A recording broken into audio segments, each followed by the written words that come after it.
Following are some thoughts and reflections that I have on the British political tradition. Some of the discussions mentioned in this video are not necessarily those which you would typically hear, but I still thought it would be worth mentioning them nonetheless. To begin with, it's interesting to note the nature of the constitutional monarchy in Britain.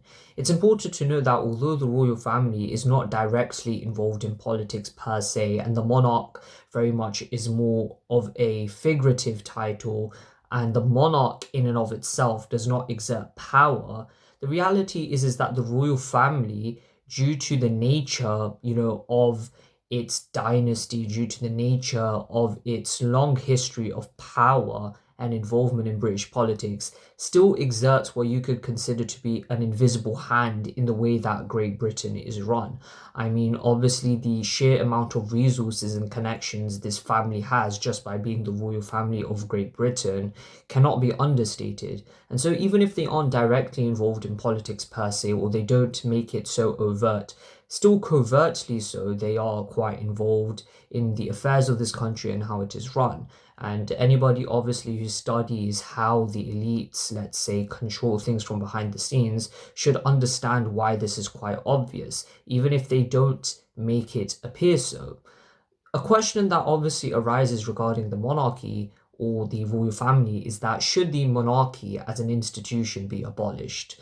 Now, it's important to note that whilst there are those who have this kind of sympathy or this kind of anti-monarchy stance, it's important to know that in the context of the British political tradition, this idea of a constitutional monarch has been embedded through the countless developments that have occurred across British history.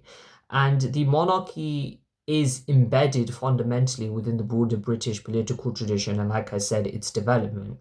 And the reality is that this republican project has been tried before. During Oliver Cromwell's rule, Britain, England was a republic. However, inevitably what happened was that the monarchy was restored, and hence it seems improbable to me, perhaps even impractical, to get rid of the monarchy. The monarchy can provide political stability, and within the context of the British tradition, even if it was to serve merely as a figurehead, it's still an important part of, let's say, this British political tradition. I understand that some obviously may disagree with said tradition, or they may think that they may disagree with aspects of said tradition. They may view the monarchy or the royal family as a corrupt institution, a corrupt family with various scandals, and I will mention that as well, and that is a valid point. However, just based on the practicality of trying to abolish a family which is quite powerful, if not overtly, then at least covertly,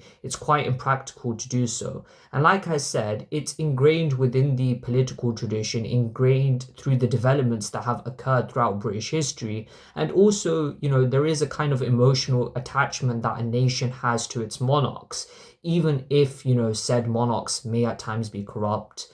But without a doubt, that kind of emotional connection still remains. And so it's quite impractical actually to get rid of the monarch. Overall, there might not necessarily be an issue with such a constitutional monarch as long as he or she remains a figurehead and is not actually, let's say, covertly involved in politics, and the organization of the political system is fundamentally catered, perhaps to something which we would consider to be more fair or more rational or better for the running of a society, even though, as I mentioned, the royal family still may covertly have a role to play in politics. It also brings up an important point about the scandals and the history of corrupt acts that have arisen from the royal family. Of course, it's important to call these out and condemn these, and like with all other groups of elites, it's important to point these out and it's important to address them. Because ultimately, the people have to hold the elites accountable. The people have to hold the rulers accountable, because the rulers are the servants of the people, of their societies in which they live, not the other way around. In the context, obviously, of the broader Western political tradition, and in fact, in the context of Britain, our rights and our liberties have been adopted or have been defended by great men and women who have striven for them and who have fought against tyranny and who have fought for liberty, for freedom, for these fundamental rights, and for a fairer and more just society. And this brings another point about the forces of reaction and progress. What some Western conservatives may often argue is that the Western political tradition, or that Western civilization, let's say, is inherently superior because of its emphasis on these kinds of humanistic or more liberal values. Whilst it is true that the West, especially in modern times, has had a great emphasis on these values, and it without a doubt deserves credit for it, and its emphasis on these values and the many intellectuals who have contributed to such ideas and the many great men and women who have who have strived to sort of, adopt these values and make them a part of the political system, it's important to note that the forces of reaction or conservatism were typically speaking opposed to these. In many historical cases, it was precisely the forces of reaction or conservatism who, opposed these changes and who opposed the introduction of these values. And so what Western conservatives often miss is that it's not the conservative factions or it's not the forces of reaction who have instituted these liberal humanistic values within the West. It was fundamentally the forces of progress, and it was the forces of progress who sought to break the tyranny of many traditional institutions who refused to give these rights and who refused to sort of establish these virtues within the society and establish a society based on these virtues. Although, of course, this doesn't mean that, the forces of progress inherently every single thing they do is good. That's not what I'm saying. We should, of course, not necessarily have a partisan view here. But it's important to note that the forces of progress, generally speaking, were the ones responsible for instituting these kinds of values within Western society and organizing the political system based on these values. And it was precisely the forces of reaction and conservatism who opposed them. Also see how, although the kind of liberal and humanistic ideals that are very prevalent in the broader Western world today, although, they are oftentimes extensions of certain past, ideals or ideas or concepts within the Western tradition, in many cases they are a breakaway from them as well.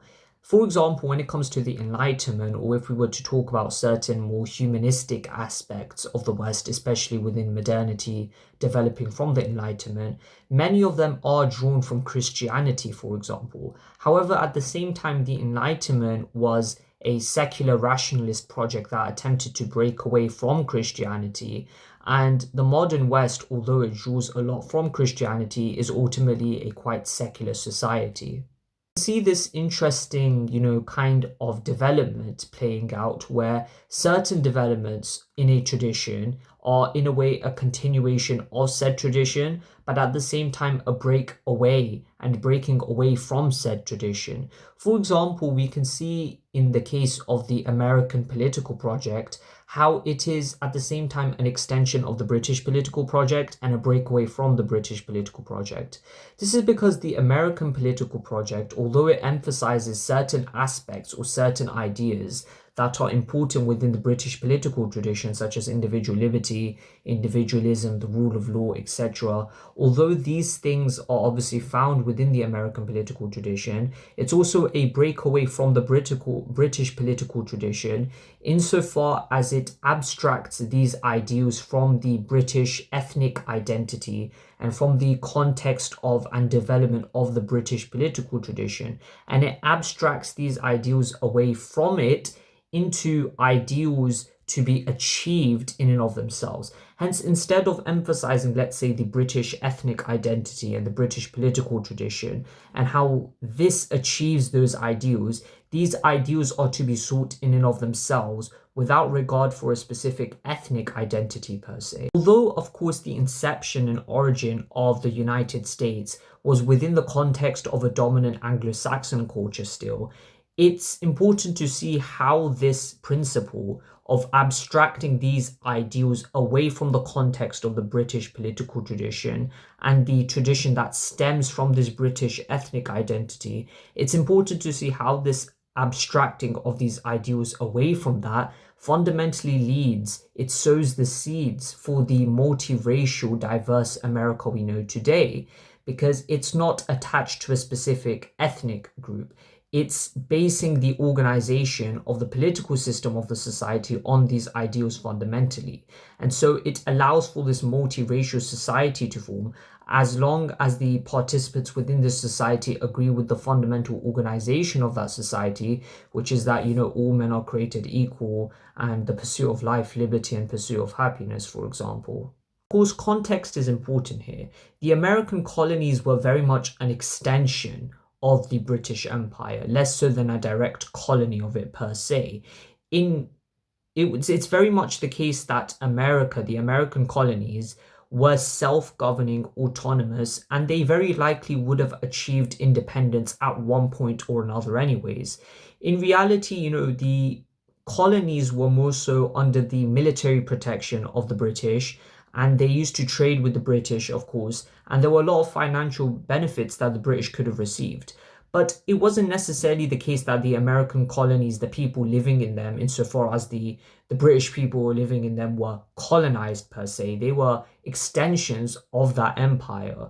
And so obviously, if the Americans sought independence, they couldn't have based their argument for independence on being British or the British ethnic identity, because they would have just at the end of the day still been an extension of Great Britain itself. And so they had to abstract these political ideals which they wanted to base their society on away from the British ethnic identity. And what that fundamentally led to then was a society not based or attached to a specific ethnic identity, but rather a society based on these political ideals of liberty, let's say, of liberalism, of, all men are created equal, etc., etc.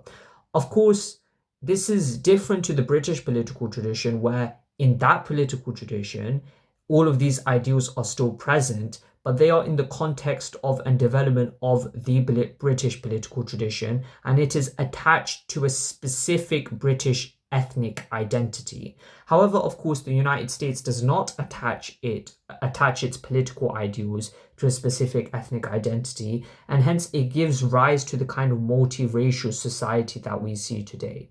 This is obviously within the context of, the time in which the American Declaration of Independence occurred. Of course, in more modern times, Britain has become a multiracial society, and of course, ethno-nationalism, let's say, or basing the organization of a country or society on ethnic grounds isn't a fundamental concern currently, obviously, within the British political system. But in the past, obviously, it was so. Britain was majority ethnic British, we could say. And, like I said, it was within the context of this ethnic sort of political tradition that these developments occurred. But nevertheless, the United States of America is less so a white nation, even if in its origin it was, and it still had a kind of dominant white culture, let's say. And even if now we were to still say that the dominant elites are white, let's say, but the political organization of the country, the founding principles, fundamentally do not attach themselves to an ethnic identity, and hence it's easy to see how it would sow the seeds for this kind of multiracial society that was to emerge. Of course, some white nationalists have attempted to argue that these ideals are supposed to be implicitly attached to, white British peoples or white European peoples, but that's not so clear in the Declaration of Independence. And of course, it's the fact that these political ideals are the fundamental founding blocks of the country that lead to the multiracial character of America that we see today, for example. And it gives rise more so to a civic nationalist argument rather than an ethno-nationalist argument. That as long as anybody can, adopt these principles and subscribe to the fundamental message that America has, that the United States believes in, then they are very much an American nationalist, that they are an American. And America is interesting, the United States is interesting in that the country or the nation, this identity, arises from propositions. It arises from this propositional claim rather than from this more so ethnic claim, right? If you were to say that you are British, to be British is an ethnicity. Of course, civic nationalists within the English context have asserted that, the English peoples, let's say, you can be English or you can be a British nationalist as long as you subscribe to certain values. But there's a bit of a vaguity in that argument because, the British ethnic identity very much is a thing. But what does it mean to have an American ethnic identity? Because if anything, you're just the descendant of a British person or the descendant of a white European. So what does it mean to be an American per se? And so, a nationalist argument in the context of America by nature has to be civic nationalist and cannot fundamentally be ethno nationalist.